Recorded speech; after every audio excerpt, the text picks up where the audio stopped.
So we put a queen in here last week. As you can see, they're really calm, which would suggest that she's taken. The queens arrive in one of these plastic boxes and they have fondant in the ends. To release them, you break 2 plastic caps that are off the end and put masking tape over it, and then put it in with the bees. Have a nail chew through that masking tape, through the fondant, and release her, and then you wind up with an empty cage with no fondant in it. And that's a good sign, because if they don't want her in there, they'll tend to leave her in the box. I mean, they can let her out and kill her, or kill her through the bars if you haven't set it up right, ready to take a queen. And at the moment, it's a little bit overcast, so it's a bit tricky to see. Oh, there she is. Haha! There she's, that white dot on the back. Can you get in close to that? Yeah, so they've taken her brilliantly. I want to put them back so we don't disturb her. That's dead good. That's just what we want to see. Which is why they're a bit tetchy when I was messing with that frame. I don't use leather gloves, them big heavy duty leather gloves that most people use, and yeah, they can sting through the latex gloves. They just don't tend to. I've been stung before through them though, so they can. But I find it a lot better. So when you're manipulating the hive like this and you've got bees all over your fingers, you know that you're not squashing any. And there's 2 things there. Yeah, it's good not to squash bees for the bees, obviously, but equally, once you squash a bee, they're very much aware that all the other bees around are very much aware you just squashed one, and they get very, very aggressive. So if you can not squash any, that's always better when you're working with them, because you have much more friendly bees. So I'm happy that the queen's been taken in this one. She'll start laying very soon. They don't lay as soon as they come out the cage. It sometimes take a while to get into laying, so not always too worried if I don't find eggs the first time I open up after I've introduced a queen. I'd be worried after a few weeks if I hadn't. This hive I split 2 weeks ago, and what I couldn't tell when I split it, I couldn't find the queen, so I was searching for ages. So I took the split, I made sure there was eggs in both, and I did a walk away split. So what I'm looking for today is if there's any evidence of a queen in here. So that's their honey frame. What I'm really doing is checking the queen's not on there,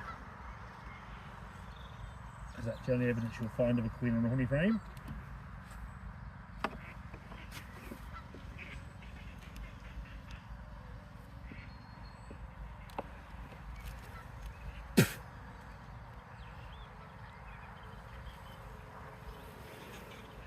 You can see brood on this, but that doesn't tell me that they've got a queen, because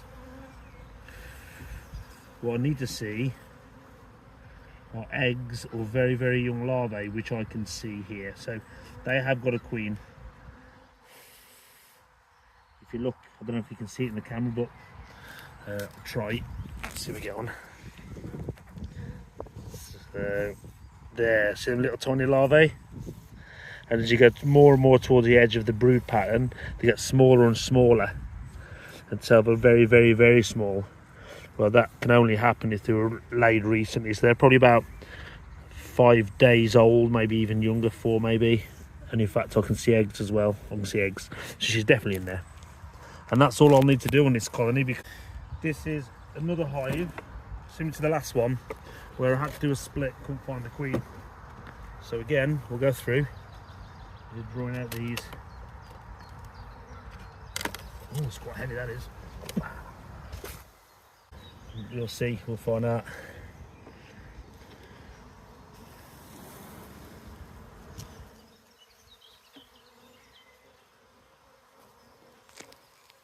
And the other thing I'm very aware of is if I couldn't find her last time, that could be because she wasn't marked. So I've got to keep my eye open for her.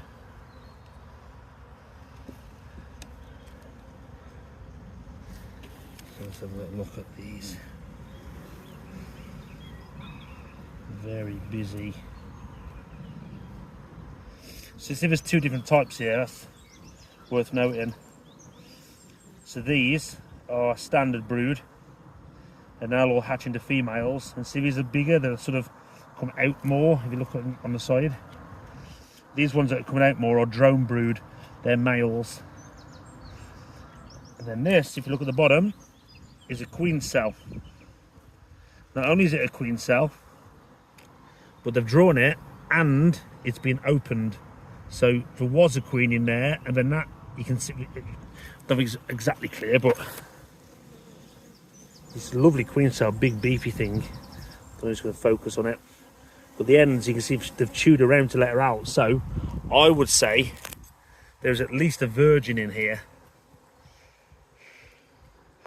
So that's good news. It's good news. And there's plenty of drones this time of year for her to mate with. So I don't think I need to look much further, because she'll be in here somewhere. And you can see there's another queen cell there that we're developing. And still are. But I'll let them sort themselves out. I'll let them decide. Often the virgins, if they've lost a queen, they'll put lots of queen cells, and the virgins will come out. The first one that comes out will run around and destroy all the other queen cells. Not always, like I say earlier, there's a bit of a risk it could swarm. But I think these are going to be all right. Beekeeper's intuition, let's say.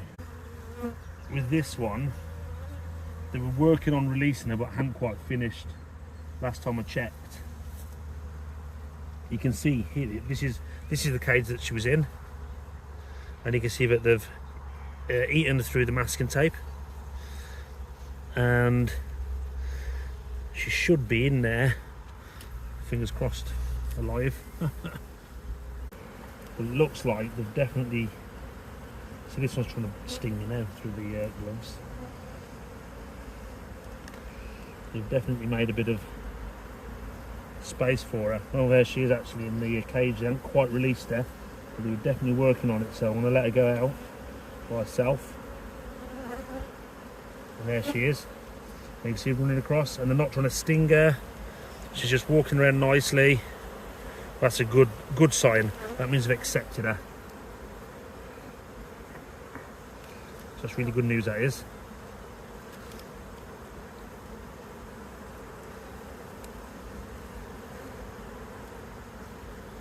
I actually thought I'd released them myself last week, but I haven't. I've let them do it, which is good. These have been working relentlessly on this one, so what I want to find out is, are there any eggs and babies in here? So there's a queen, right? And if so, I'm going to put these into a larger hive. And as you can see, they're going to get honey bound if I don't do that, because I've got nowhere to put the honey other than in the brood box. It's really bright yellow. Is dandelion honey.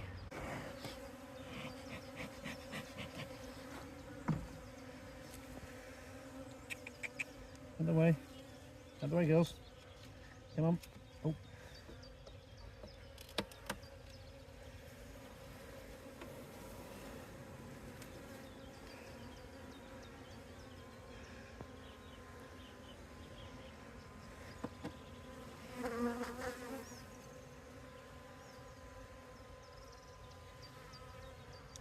There's that big queen cell on the side there. There it is. That'll be their new queen coming up. And there's two on the back there as well, look. They've got plenty. Three on the back there. That's good. This one has got a queen. I've just checked this frame and it's full of eggs. So that's good. So what I'll do is I'll put these now into a normal hive, which is relatively straightforward, really. We'll go through it. So first is, I'll move the box out of the way, and you'll find all sorts of confusion around this area now, and that's because they don't know where the home is for those bees that have been out flying, but they'll learn pretty quick. So these floors I make myself. It's got a mesh bottom, so lots of air circulation, and instead of the bees coming from the front like they usually do and straight into a hive, I've actually built a second entrance so they go into here instead and then up into the middle of the hive. And I've got a few advantages there. Well, a big one being that wasps don't like messing around with hives like that. There are disadvantages. So often on these type of hives I struggle to find the queen. And it's just a guess, but I'm wondering if she gets down into that little cavity at the bottom. It's possible. So we'll take out 6 frames. Oh, this has got all honey in. Could be good. Put that on the end for them already. Put the other end for them.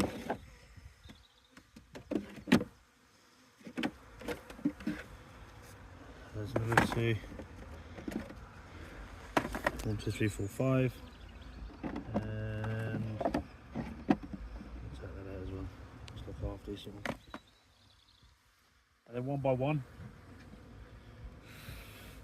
we'll put this hive in there.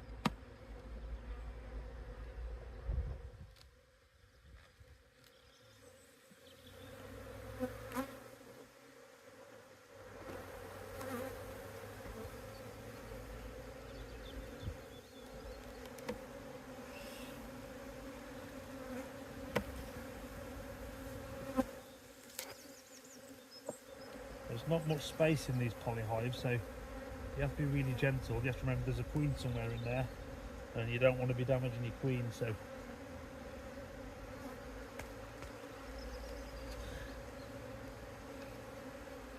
and you also don't want to drop her along the way onto the grass somewhere. Oh dear. So that big beast there, that's a drone, is a male. You see he's got great big eyes. And there's another one next to him, there's 2. Quite a few drones actually, that's a drone.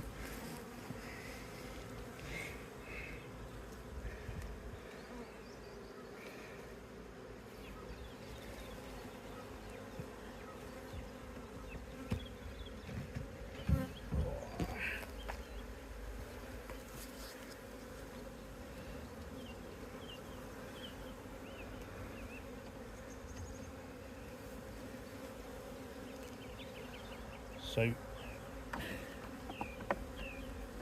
let's put them nice and together now, up against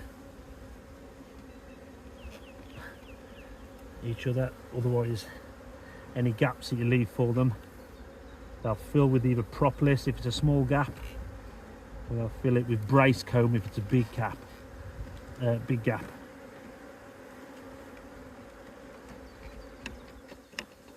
go. Lovely. But of course we've still got a lot of bees in the box, so we have to unceremoniously, I'll have a little look see if I can see the queen. I'd rather not bang the queen down onto them.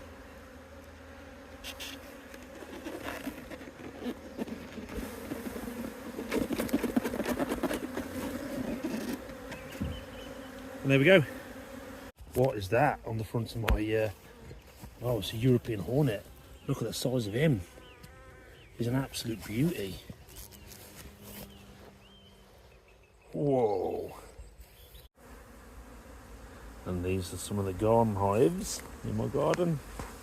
And they are going nuts. There is, I think, a nectar flow on somewhere.